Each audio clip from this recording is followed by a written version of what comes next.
Welcome back to CS520. In this session, I'm going to talk about the representation of programs. Again, for a representation, I mean what do the bits look like? Modern computers are stored program computers, so the programs themselves exist like data in the memory of the machine. And we're going to look at what the bits look like. We'll start by looking at a toy virtual machine called vm520. Let's back up though first and just discuss what a virtual machine is. Very popular technology nowadays. There's actually two different kinds. First kind is so-called system virtual machines. These are virtual machines that emulate a full operating system. So it's a little bit confusing. Let me just try to draw a picture here. We have a real piece of hardware.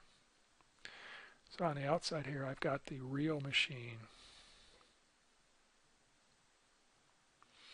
And on the inside, there's a program running on that machine that emulates a virtual machine. So it's software running on the real machine that provides the illusion of another machine executing. In a system virtual machine, the virtual machine is not only a piece of hardware, but it also provides a full operating system on top of that virtual piece of hardware. This is popular, to isolate user programs that may be, dangerous to the hardware in a sort of sandbox. So if something goes wrong, you can just kill the virtual machine and the real machine charges on. But that's not the kind of virtual machine I'm going to be talking about. I'm going to be talking about process virtual machine. Again, the picture is the same, but this time what the virtual machine is running is not a full operating system, but rather it's running one user application or one process. But again, the concept is the same, is that we're running in isolation. The virtual machine is running somewhat protected from the user program running on the virtual machine is somewhat protecting the underlying hardware. Turns out virtual machines have a long history in computer science. P code was developed for Pascal, a programming language from the 70s. Forth is another example. In more modern times now, we see virtual machines for Python, Luau, Java, C#. Okay. I circled or put a box around Java because we'll take a closer look at the Java virtual machine in a later lecture. But what's motivation for Java? Just very quickly, just to provide another motivation for these process virtual machines, is it provides a very well-defined definition of what the hardware is you're running on, the program's running on. So it's rather than having to worry about porting your program to all sorts of different hardware, you write your program for the Java virtual machine, and you know it's going to run anywhere. So it's the write once, run anywhere model, as the Java advocates like to say. But again, we'll come back and talk more about Java a little bit later. Let's look at this toy machine now. Again, vm520 is something I created for this class. It gives us a tiny VM that we can play with without it getting embroiled in tons and tons of details. So again, it's a toy VM. It's designed to execute 32-bit integer and floating point computations. It's a multiprocessor VM. That means there's going to be more than one CPU available. I'm going to ignore that for the most part in this lecture. We'll come back to that later. It has a 1 megabyte memory, which means that addresses are 20 bits long, but markedly different than modern machines. This is a memory of 32-bit words. So it sort of harkens back to my youth when I programmed a CDC machine which had 60-bit words. It's really focused on not on byte computations but on integer and floating point computations. In this case, on vm520, we're talking about 32-bit computations. Each processor in the virtual machine has a set of registers. Remember, registers are sort of scratch areas located in the CPU. There's 13 data registers numbered 0 to 12. Then there's a frame pointer and a stack pointer, which are important for supporting function calls. And then a program counter that, as you might remember, is instrumental for supporting the fetch execute cycle. By the way, all registers here are 32 bits. Okay, let's look at the fetch execute cycle for this machine. It's straightforward, pretty much what I presented earlier in my generic description of a fetch execute cycle. Right, the program counter is a special register that contains the address of the next instruction. That's how the machine knows what to execute next. The program counter contains the address of the next instruction to be executed. So first thing it does is fetch that instruction at that address. It then updates the PC to point to the next instruction. As we'll see, all instructions on this machine are 32 bits, so they all take one memory cell. And all we're doing here is we're advancing the PC to the next instruction, which is what will happen by default, although as we'll see with control flow instructions, we can change the PC inside the execution of an instruction. So let me back up again. We fetch the instruction at the address pointed to by the PC, and we update the PC to point to the next memory cell. And we execute the instruction we fetched, and then we go to step 1. The machine is just stuck in this infinite loop until, in this case, a halt instruction is executed. Okay. So what about program representation? Well, even though this is a simple toy machine, it's relatively complicated still. All instructions, as I mentioned, are 32 bits long, so that's simple. But there's actually 8 different formats for those 32 bits. 8 different kinds of instructions that use the 32 bits in different ways. As we start looking at programs at this level, we have the notion of immediate mode constants and offsets. We'll see that the instructions sometimes will contain constants. These are called immediate mode because the value is available immediately in the instruction itself. So when we fetch the instruction, we got the associated constant as well. And also sometimes these constants are better thought of as offsets in memory. We'll talk more about that. This machine is a 2's complement machine, so these constants and offsets are stored in 2's complement form. Some instructions will contain addresses, and these are called PC relative addresses. Again, we'll talk more about that as we work our way through examples.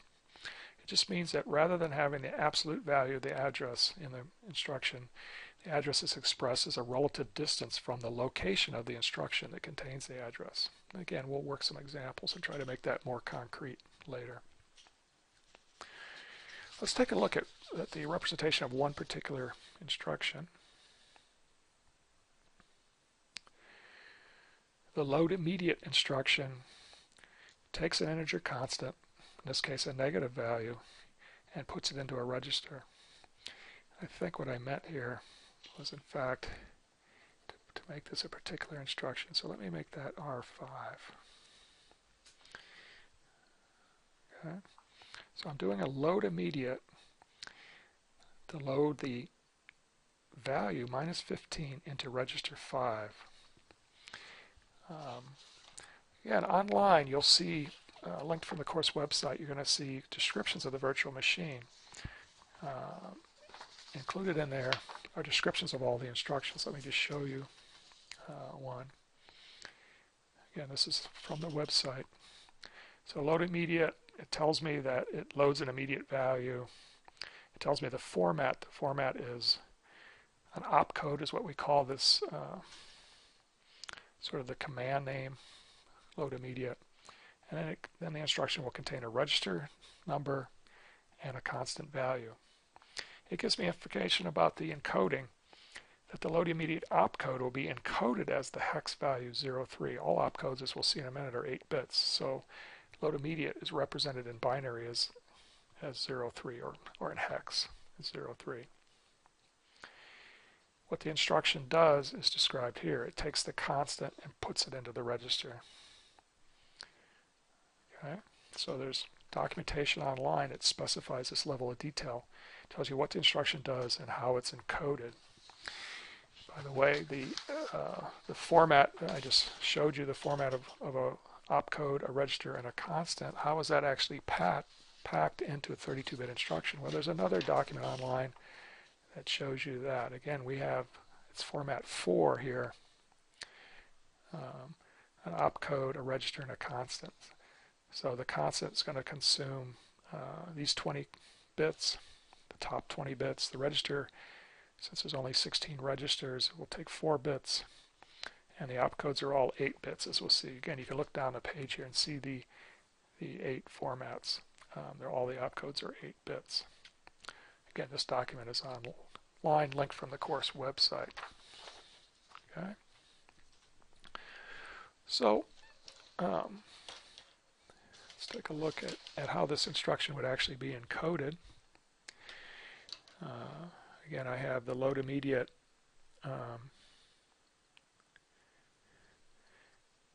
I have the register, which is going to be R5, and I have the constant, which is going to be minus 15.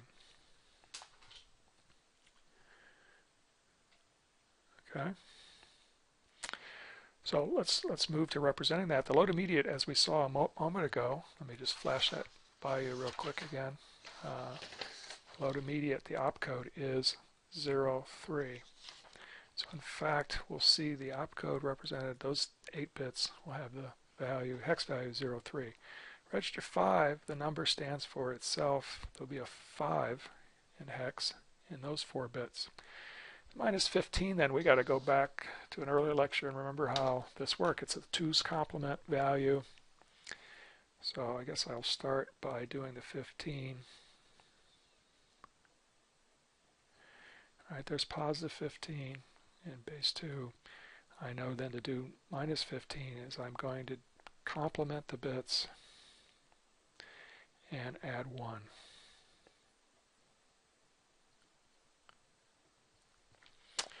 It's a 20-bit container though, so I need to sign extend that out to the full 20 bits. So the rest of this will be filled with 1 bits.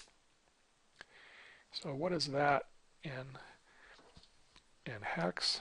It would be 4 F's and a 1. Okay. Bringing all the pieces together then, the instruction again is a 32-bit. It's placed into a 32-bit memory cell. If we looked at that instruction in memory, we would see it like this. Okay. Again, I find this, it's just so cool. I can't resist, right? It's just so cool. Again, what is it all about? Programs as data. The concept of a stored program computer means that the programs are lying in memory as a bunch of bits, just like the data, and that's going to let us do all sorts of cool things as the semester progresses. Okay.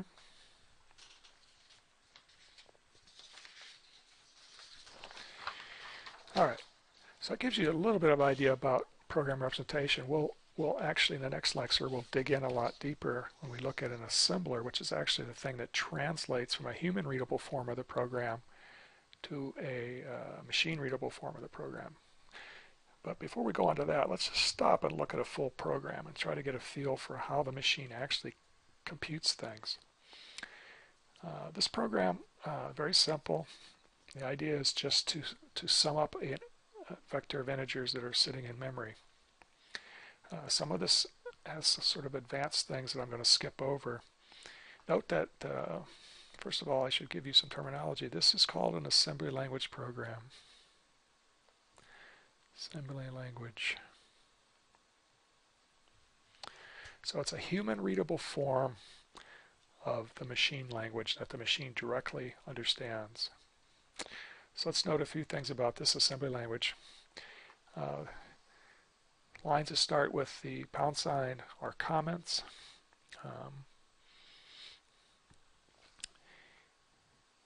These things I'm going to skip for now. We'll come back and talk about those later. Those are not instructions. Those are directives to the assembler, as we'll see, probably in the next lecture. Let's start and focus here. This is where the execution begins. It turns out that when the vm520 starts up, the PC is initialized to 0. And when this program is translated to machine code, the first piece of the program is going to be put at address 0. So this is actually where execution will start. So execution starts here. In this case, I want to put some data in my program, but I want to be careful not to execute my data. So what I have is the assembly language equivalent of a goto statement. It's a jump to skip data. This thing here, skip data, is called a label. Again, some more terminology, just label. If we look down, we see skip data later, right here. Okay, definitions of labels are indicated by the name of the label followed by a colon. So what I'm doing is I'm jumping or issuing a goto to that location, which just means I jump over all the stuff in between. And again, the stuff in between is not are not instructions. They're directives to the assembler, the thing that translates the assembly language to machine language. And these directives in this case are just defining some data. It's defining essentially a variable I can use to do my sum. And then there's the vector itself, and the vector is represented as a length. In this case, the length is defined as having 5 words. And then the vector itself right down there below with just containing the values 1, 2, 3, 4, 5. So the assembler directive word simply tells the assembler to allocate a word of memory and put this value in it. Okay. But at runtime, what's going to happen is the program will start up. It'll then jump over here. If we look at the jump instruction, what it actually does is it changes the program counter. So it overrules the default behavior of going on to the next instruction in memory. Rather than executing this, then the next thing in memory, it says change the PC to point down here. Now the next instruction fetched will be this load immediate, which is similar to the example instruction we looked at a moment ago. What I'm going to do to try to understand, to track the execution here is I'm going to start tracking the contents of registers. And I think I use these registers. So we keep track of what the program does with those registers. The first thing is the load immediate 0 into R0. So it puts a value 0 in there. Then the load instruction. What does the load instruction go? It goes out to this location in memory. Again, the word labeled by the label length. That's this word up here. And fetches the value at that instruction and brings it into R1. So length has 5 in it. So we're bringing 5 into R1. Okay. The next instruction is a load address of vector into R2. Load address means instead of going and getting the value at this location, we're just simply going to take the address of that location and put it into R2. Okay, so vector is at this location. What we're putting into R2 is the address of vector. Okay, you can think of R2 as being a pointer that points right here. Points to that first word in the vector. Okay. Then I do a couple more load immediates of R3 and R4. So now I left off R4 here. R4 and R5. So R3 gets a 0. R4 gets a 1. Again, these are all just normal instructions, not control flow instructions like a jump. So they're just dropping down through memory one after another. At this point, after the load immediate R41, I'm going to execute, I'm going to fall into this instruction, which is a branch equal instruction. It's testing if these two registers are the same, it jumps to that label. This is basically going to be the body of a loop to go through the vector and sum up the values. And this is the exit condition. So R0 and R1, are they equal? No, they're not. So the branch is not performed, and instead we fall through. Okay. Then I have a load indirect, which says go to where R2 points, adjust it by this amount, which is 0, so there's no adjustment at all, and load the value at that address into R5. So R2 points up here to this first word in the vector. I'm going to grab that word and bring it into R5. So R5 is going to get 1. Okay. And then the add integer instruction takes R5 and adds it to R3. So R5 adds it to R3. So we update R3 with a 1. Then we add we add R4 to R2, which is to just increment the pointer. R4 has 1, R2 has this address, so we do the address plus 1, which means that this pointer now points to this word. Okay. Then I do a jump to the top. Again, the jump just changes the PC to point to the instruction labeled by this label top. So execution is going to flow back. We're going to check to see if we were done with the loop. It's R0 and R1. Yep, I forgot to do the increment of the loop index. I forgot to actually update my R0, right? I updated R2 to point to the next one, and then this instruction would have updated R0 by R4, so R0 would be a 1. Okay, then I do the jump to the top. Now I check whether R0 and R5 are the same. Sorry, R0 and R1 are the same. They're not, so I'm going to execute the loop again. So I'll go through now, again, a load of a value from where R2 points, which in this case is a 2. I put that into R5. I sum that to R3, which makes this a 3. Then I update R2 and R1. I update the R2 and the R1, so I get an address plus 1. Changes this pointer now to point here. Okay. And I increment R0 by adding, because I'm adding R4 to R0, it makes that a 2. Let me fold this over so we can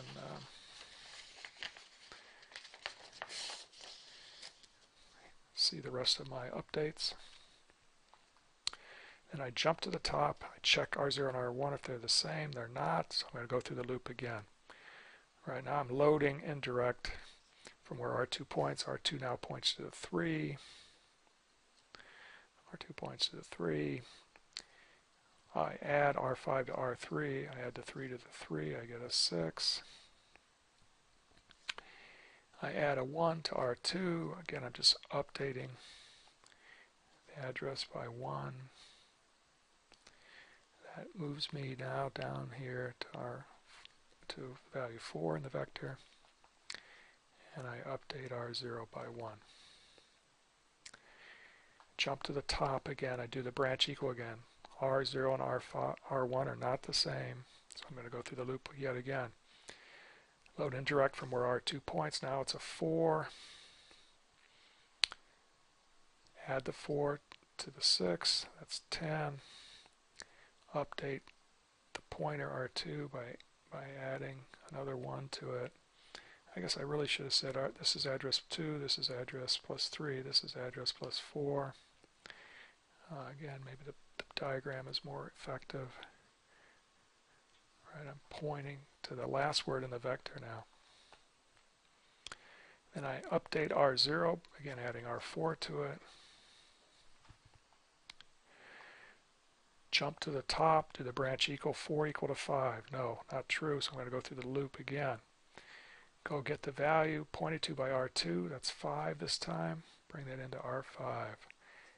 Add R5 to R3, that gives me 15.